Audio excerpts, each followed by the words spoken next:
everyone. Today we will continue with the chapter chemical bonding in class 10th of chemistry. Okay. First of all, we will discuss with the differences between the electrovalent compounds and the covalent compounds, and then we will move on to the coordinate bond over here. And then we will discuss about some questions which come in the exam really in this chapter. Okay. First of all, differences between the electrovalent compounds and the covalent compounds. Electrovalent compound and the covalent compounds. अब हम लोग की बात करते हैं differences की।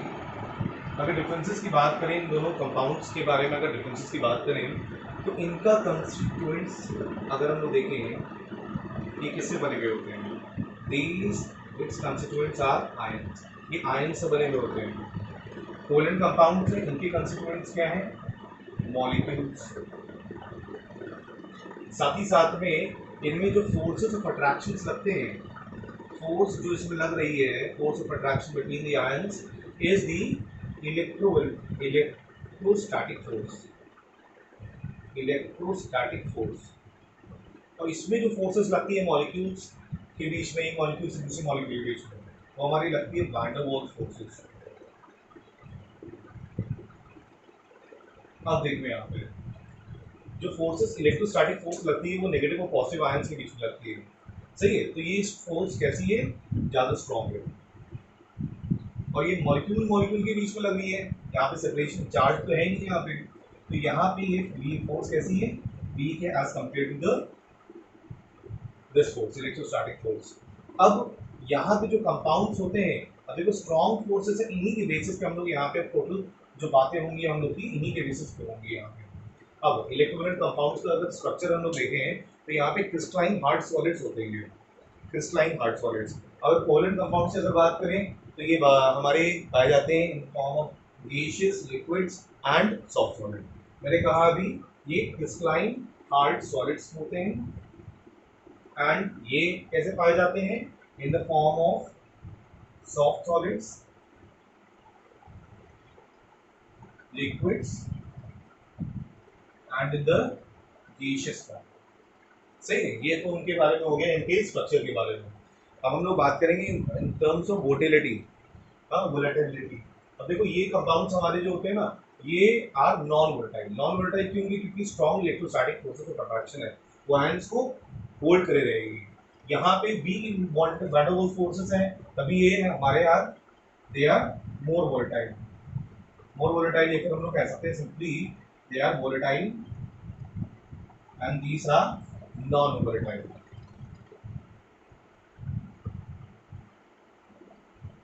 सही, पहला ये हो गया, दूसरा ये। तीसरी बात यहाँ पे हम लोग करेंगे in terms of melting and boiling point. Melting and boiling point, अब देखो यहाँ पे फोर्स ऑफ अट्रैक्शन कैसा है, बहुत स्ट्रॉन्ग है। Electrostatic force of attraction is quite strong between the ions and therefore more and more energy will be required to break the bonds, to melt और to boil. अब यहाँ पे क्या होगा, ज्यादा एनर्जी रिक्वायर्ड होगी, यानी कि इनका क्या है, they will have high melting and boiling point because of the strong forces of attractions, and they have weak van der Waals forces of attractions between the molecules, and therefore the melting and boiling points will be quite low as compared to the electrovalent compounds. Third thing that we have to talk is on the basis of the conduction of heat. Conduction of heat की अगर हम लोग यहाँ पे बात करें तो यहाँ पे क्या है, they have good conductors of heat and electricity, both of them.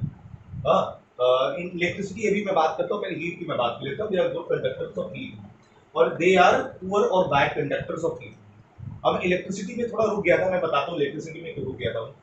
They are good conductors of electricity in the molten state. कौन सी स्टेट में, मोल्टन, मोल्टन MOLTEN, मोल्टन, या हम लोग कह सकते हैं लिक्विड स्टेट में।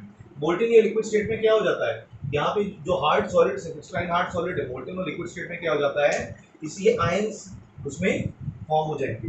क्या फॉर्म हो जाते हैं, आयंस फॉर्म हो जाएंगे। और आयंस जब फॉर्म हो जाएंगे, it is free to conduct electricity, therefore they conduct electricity, they are good conductors of electricity in the molten state.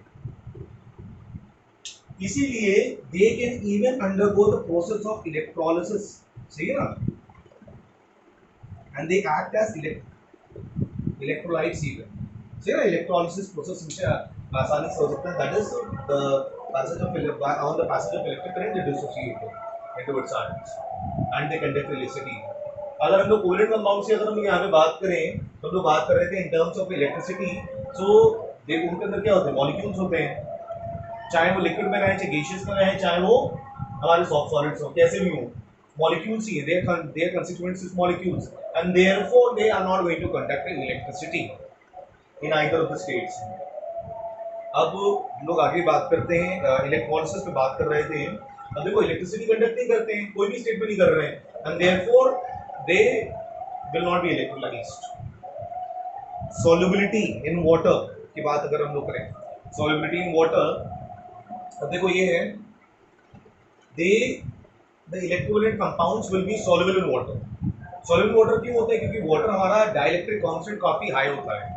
Dielectric constant high का मतलब क्या होता है कि water has capacity to break the electrolyte compounds into its ions. Ion से बना हुआ था, और वाटर में जैसे ही ये हम लोग इसको डालेंगे, हाँ वाटर वो फोर्सेस ऑफ अट्रैक्शन, ये जो इलेक्ट्रोस्टैटिक फोर्स ऑफ अट्रैक्शन है, फॉर एग्जांपल सोडियम क्लोराइड मैंने ले लिया, वहां पे जो फोर्स ऑफ अट्रैक्शन लग रहा है इन दोनों के बीच में, इन दोनों की ये जो बॉन्ड है, इस बॉन्ड को वीक कर देगा वाटर में, सही ना, इस बॉन्ड को वीक कर देगा. एंड तभी हम लोग कहते हैं water has high dielectric constant. इस बॉन्ड को वीक करके इन दोनों को क्या आयंस के फॉर्म में कन्वर्ट कर देगा, और आयंस के फॉर्म में कन्वर्ट होने के बाद में they will easily mix into water and therefore they dissolve in water. अगर इनकी बात करें, they will not dissolve in water and they are not soluble in water, but covalent compounds are soluble in the organic solvents. So ना organic solvents में soluble होते हैं कि like soluble होते हैं ना, वैसा ही केस है इनका कुछ. उसके बाद में रिएक्शंस की बात करें, आयोनिक कंपाउंड्स हैं तो हाई स्पीड रिएक्शंस होंगे, इसमें स्लो स्पीड रिएक्शंस होंगे क्योंकि मॉलिक्यूल से बने हुए हैं. क्योंकि जो आयंस होते हैं काफ़ी एक्टिव होते हैं as compare to the molecules, because molecules पे कोई भी चार्ज नहीं होगा.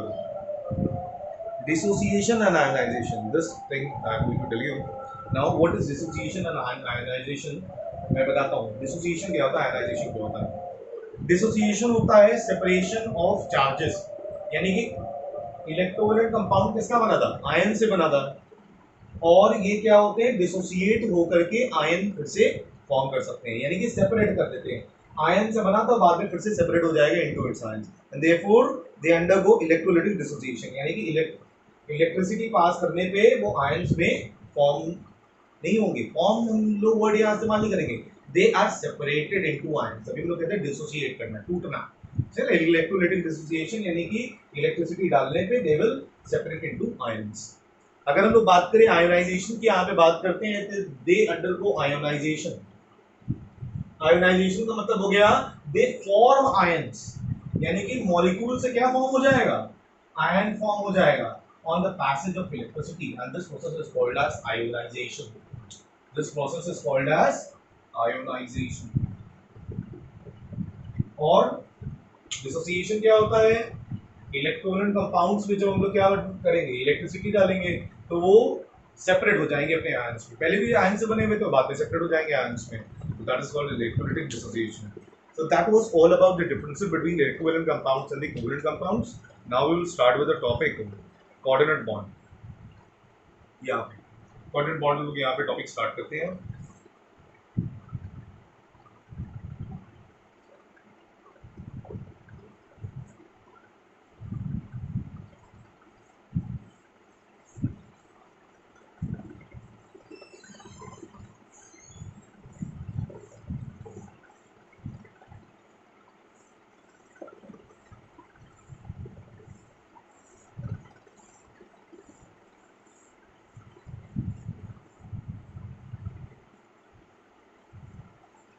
Okay, now we will discuss about the coordinate bond, the last topic of our chapter.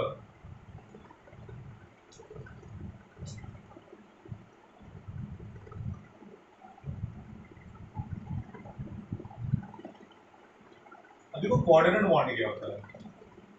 ये भी एक तरीके का शेयर्ड पेयर ऑफ इलेक्ट्रॉन वाला है हमारा, जैसे कोवेलेंट में ना था शेयरिंग करते थे इलेक्ट्रॉन्स की, वैसे ही इसमें भी यहाँ पे कैसे होता है, शेयरिंग होगी इलेक्ट्रॉन्स की यहाँ पे. बट मैंने एक चीज बताई क्या होगा, शेयरिंग होगी, शेयरिंग ऑफ इलेक्ट्रॉन पेयर, सही ना। बट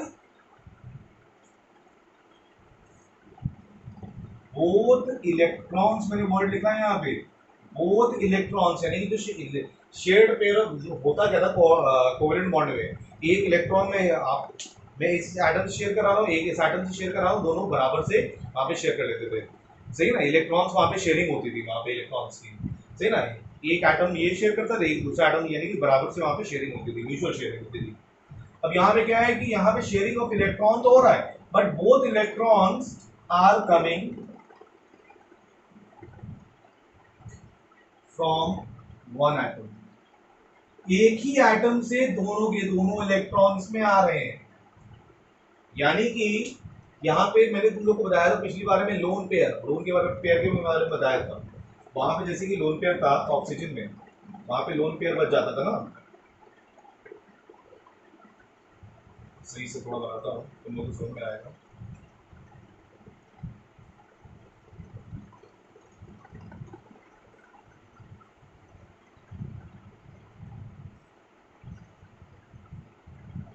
ये देखो यहाँ पे वाटर में क्या होता था, यहाँ पे लोन पेयर बच जाता था, यहाँ पे दो लोन पेयर बन जाते थे। लोन पेयर क्या होता है, यहाँ पे lone pair is a pair of electron which does not take part in the reaction, कोई भी रिएक्शन में ये पार्ट नहीं लेता है। तो इसको कौन इस्तेमाल यहाँ पे करेगा, कोऑर्डिनेट बॉन्ड यहाँ पे इस्तेमाल करेगा। मैंने यहाँ पे क्या करा, sharing of electron pair, both electron coming from the one atom, यानी कि एक ही एटम से, देखो तो ये शेयर्ड पेयर ऑफ इलेक्ट्रॉन है, ये क्या है, एक ही एटम का लोन पेयर ऑफ इलेक्ट्रॉन है, और यहाँ पे जिसको इसकी जरूरत होगी वो यहाँ पे आ जाएगा और ये शेयर कर लेगा। मैं बता रहा हूँ, यहाँ पे एग्जाम्पल लूंगा, यहाँ पे दो एग्जाम्पल लूंगा, एक हाइड्रोजन को ले लूंगा और एक अमोनियम को ले लूंगा, यही तुम्हारे कोर्स में भी है यहाँ पे, और इन दोनों में से कोई एक एग्जाम में आ भी जाता है, they might ask you in exam also, so be prepared for that. पहले यहाँ पे बात कर लेते हैं हाइड्रोनियम आयन की, उसके बाद हम लोग बात कर लेंगे अमोनियम आयन की। पहले यहाँ पे एग्जाम में देखो कहेंगे क्या हो तुमसे question, they might ask you draw the electron dot structure for the hydronium ion. सही है, तो कैसे क्या करेंगे इसमें देखते हैं हम लोग, इलेक्ट्रॉन डॉट स्ट्रक्चर, खाली यही कोर्स में हम लोग के स्ट्रक्चर ऑफ हाइड्रोनियम आयन। देखो हाइड्रोनियम आयन कैसे इसको लिखते हैं हम लोग, H3O+। चलो अब इसका स्ट्रक्चर अब हम लोग यहाँ पे बनाएंगे, देखेंगे कैसे फॉर्म हो रहा है। अब होता क्या है यहाँ पे, वाटर मॉलिक्यूल, मैं पहले सिंपल समझाता हूँ बाद में वैसे समझाता हूँ। वाटर मॉलिक्यूल है, वाटर मॉलिक्यूल में एक H+ ऐड होता है, ये H+ कहाँ से आ रहा है, फ्रॉम एसिड। और एसिड हम लोग क्या कर रहे हैं, वाटर में हम लोग एक एसिड डिसॉल्व कर रहे हैं यहाँ पे, तो ये एसिड का ही H+ है, from acid, it is coming from acid, तो ये वाटर है हमारा। तो डिसॉल्व होने के बाद में ये देखो क्या हो जाएगा, ये जो हमारा कंपाउंड यहाँ पे फॉर्म होगा वो होगा H3O+ हाइड्रोनियम आयन।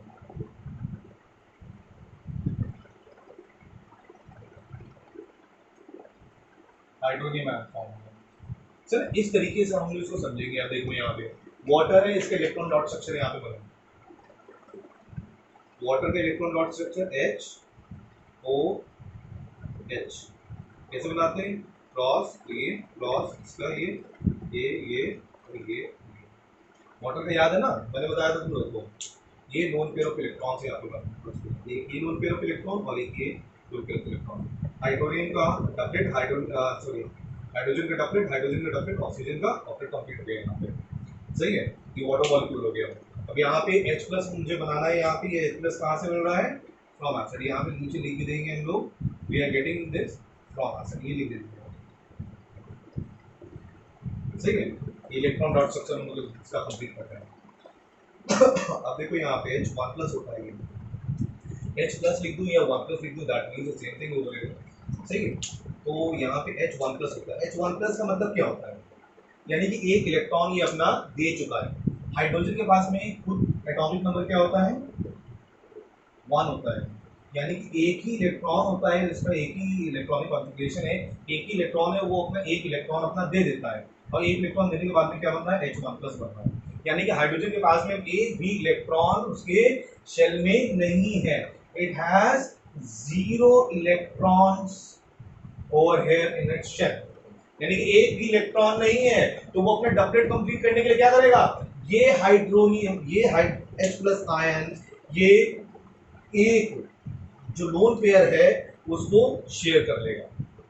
सही है, इसका तो वो पहले से कंप्लीट है, इसको कुछ लेना देना नहीं है, तो ये क्या करेगा, ये यहाँ पे आ जाएगा, अटैच कर लेगा और ये शेयर कर लेगा, इसका डबलेट यहाँ पे कंप्लीट हो जाएगा। सही, अब देखो यहाँ पे क्या हो जाएगा, H वाटर मॉलिक्यूल पहले बनाते हैं,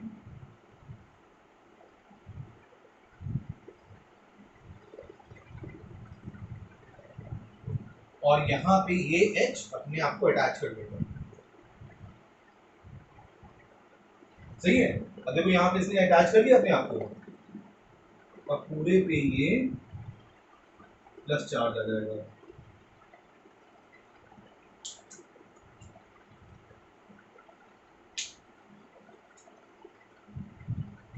पूरे पे प्लस चार्ज आ रही है, इसने अपने आप को अटैच कर लिया क्योंकि इसके पास में एक भी इलेक्ट्रॉन नहीं था, और यहाँ पे जब इसने अटैच कर लिया, दो पेयर ऑफ इलेक्ट्रॉन से अटैच कर लिया, तो यहाँ पे क्या हो गया, इसका डबलेट कंप्लीट हो गया, इसका डबलेट कंप्लीट था पहले से, इसका डबलेट कंप्लीट था, इसका ऑक्टेट कंप्लीट था।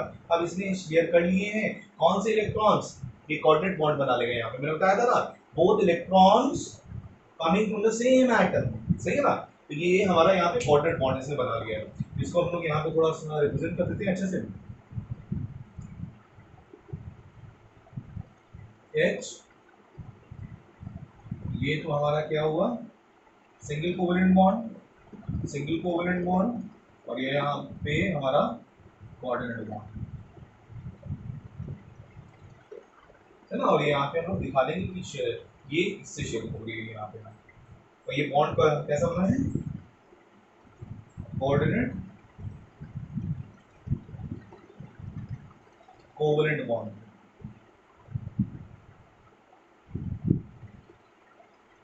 सही ना, कोऑर्डिनेट कोवेलेंट बॉन्ड यहाँ पे हमारा ऐसा बन गया। तो एग्जाम में इलेक्ट्रॉन डॉट स्ट्रक्चर बनाने को आएगा, तो ये पूरा आप बना लोगे, इसको बना लोगे, तो 2 नंबर का आपको क्वेश्चन यहाँ पे कंप्लीट हो जाएगा। Now we are going to form the electron dot structure for the other one, that is for ammonium ion, वो भी हमारे कोर्स में ही है।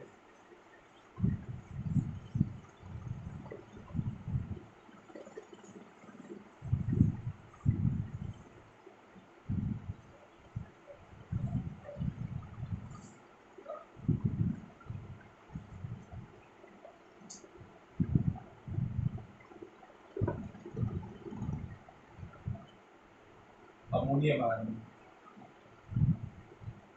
देखो अमोनियम आयन कैसे इसका स्ट्रक्चर होता है, इसका स्ट्रक्चर है मॉलिक्यूलर NH4 1+। देखो ये कैसे बनेगा, हमने अमोनिया गैस ले ली, और अमोनिया गैस में हम लोग क्या कर रहे हैं, अमोनिया गैस को डिजोल्व कर रहे हैं इन वाटर, और वाटर से ये H1+ हम लोग को मिल रहा है, वाटर में डिजोल्व कर रहे हैं, तो क्या हो जाएगा यहाँ पे, ये क्या बन जाएगा, NH4 1+। बहुत इजी होता है बनाना इसको। अब देखो यहाँ पे वैसे ही हम लोग पूरा बनाएंगे, वैसे ही पूरा काम है, हल्का सा कुछ नया काम नहीं है।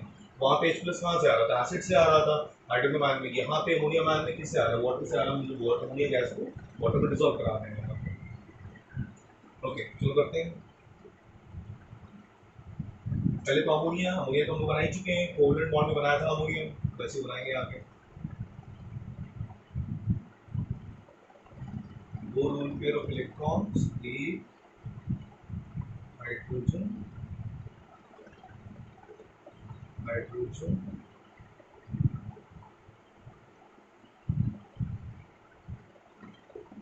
हाइड्रोजन, सही है।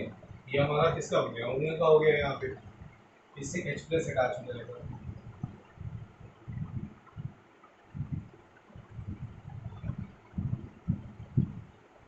और इससे अटैच होने के बाद में देखो क्या होगा, यहाँ पे देखो लोन पेयर ऑफ इलेक्ट्रॉन इसके पास में, अमोनिया के पास में कितने लोन पेयर ऑफ इलेक्ट्रॉन, एक ही लोन पेयर ऑफ इलेक्ट्रॉन है। अब यहाँ पे क्या करेगा, इसके पास में एक भी इलेक्ट्रॉन नहीं है, it is coming from water, यहाँ नीचे मेंशन भी कर देना फ्रॉम वाटर, इसी पास में एक भी इलेक्ट्रॉन नहीं है। अब ये करेगा क्या, इसके पास यहाँ पे आ जाएगा और इसके जो लोन पेयर ऑफ इलेक्ट्रॉन है उससे ये शेयरिंग कर लेगा और इसके बाद इसका डबलेट यहाँ पे कंप्लीट हो जाएगा। सही ना, to the nearest molar gas helium, यहाँ पे बनाते हैं,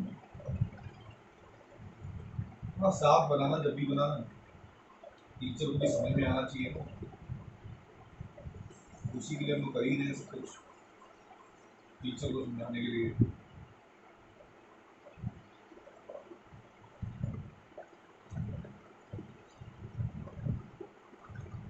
अब ये H प्लस कहाँ अटैच कर लेगा, यहाँ पे अटैच कर लेगा अपने, यहाँ पे बना देते हैं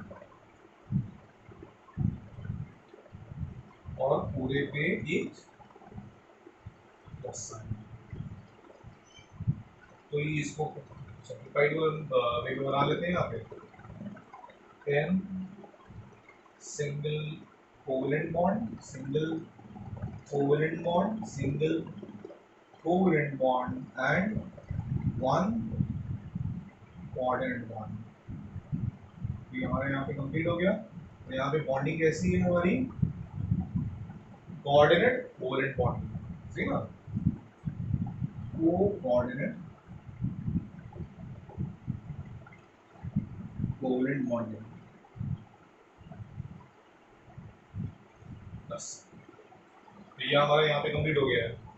सही है। अब देखो यहाँ पे एग्जाम में अगर क्वेश्चन आता है कि नेम अ कंपाउंड, एग्जाम में मैं बोल रहा हूँ सुनना बहुत अच्छे से, name a compound which has, question है name a compound which has ionic covalent and coordinate bonding, ionic भी है उसमें, आयोनिक नहीं है नहीं, हाँ, name a compound which has covalent and coordinate bonding, तो कोवेलेंट और कोऑर्डिनेट बॉन्डिंग कंपाउंड नहीं, पहले तो हम लोग ये है सिर्फ कहते हैं covalent, name and ion which has covalent and covalent and coordinate bonding, तो हमारा ये हो गया। अगर कहता है यहाँ पे नेम अ कंपाउंड, मैंने बोला है नेम अ कंपाउंड जिसमें क्या है, तीनों बॉन्डिंग है, आयोनिक भी है, कोवेलेंट भी है, कभी भी क्वेश्चन आता है ये, हाँ, आयोनिक भी है, कोवेलेंट भी है और कोऑर्डिनेट भी है, तीनों बॉन्डिंग है, तो वो वाला यहाँ पे क्या हो जाएगा, अमोनियम क्लोराइड। क्या है आंसर हमारा, अमोनियम क्लोराइड। सही है, अमोनियम क्लोराइड यहाँ पे आंसर हो जाएगा। इस वाले में अभी तुमने देखा ये इन दोनों में, यहाँ इन दोनों में प्लस पॉजिटिव नेगेटिव है, तो यानी कि कैसी है, आयनिक हो गई, और इसमें अभी तुमने देखा है क्या है, कोवेलेंट भी होती है, कोऑर्डिनेट भी होती है, तो यहाँ पे ammonium chloride is the answer for this.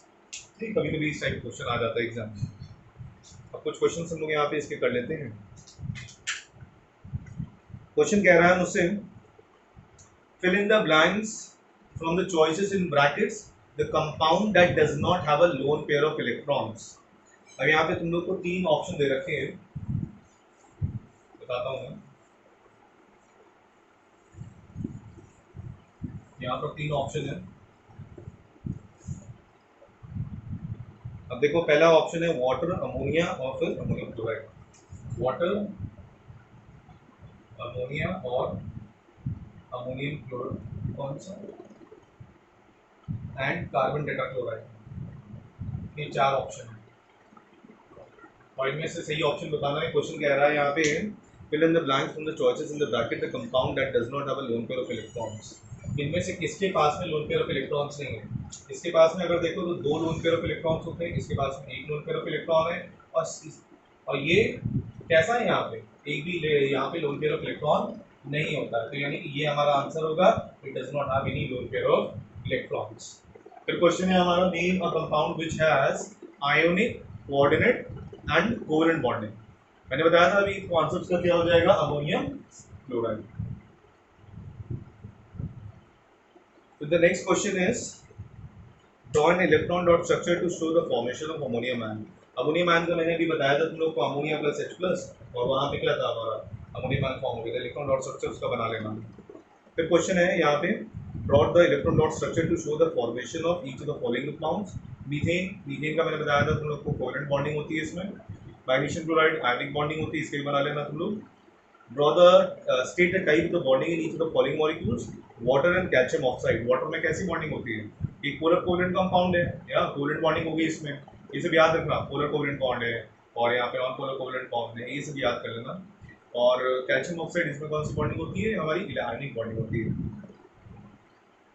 Choose the correct answer. Which of the following is a common characteristics of a covalent compound? High melting point नहीं होता है covalent compounds में. Consist of molecules? Yes, this is the answer. It consists of molecules. तो इस तरीके से यहाँ पे क्वेश्चंस होंगे. Please do the questions and if you have any problem, please call me. Thank you.